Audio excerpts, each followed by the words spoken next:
do Orcellón. O día 20 de agosto de 2019, ás 12 horas e 30 minutos, reuníronse os seguintes membros do Instituto de Estudios Carballineses que integran o xurado encargado de decidir o nome da persoa a quen se lle vai conceder o cuarto premio Ágora do Orcellón. Por orde alfabética, o xurado está formado por Emilio Fernández Vázquez, José Ignacio Fontaíña Sánchez, Óscar González Fernández, Avelino Muleiro, director do Instituto de Estudios Carballineses como presidente tamén deste xurado, Antón Pulido Nóvoa, Ana Isabel Rodríguez Bernárdez, secretaria do Instituto de Estudios Carballineses e tamén secretaria deste xurado, e Juan Antonio Rúa Prieto.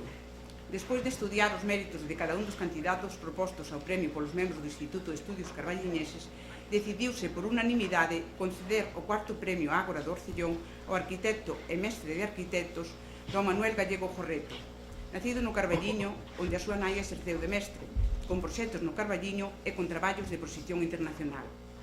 Manuel Gallego Jorreto ten no seu poder moitos e importantes galardóns, concedidos con anterioridade a este premio, pero por a súa vinculación co Carballiño e a súa disponibilidade para emprender proxectos relacionados con este pobo, o xurado considera que o cuarto premio Ágora do Orcellón non podería estar en mellores mans, xa que Gallego Jorreto fai unha arquitectura sempre comprometida con Galicia, na que sabe conxugar dun xeito moi sabio os materiais tradicionais, os oficios e a modernidade, sempre co seu selo persoal de respeto polo entorno e a paisaxe.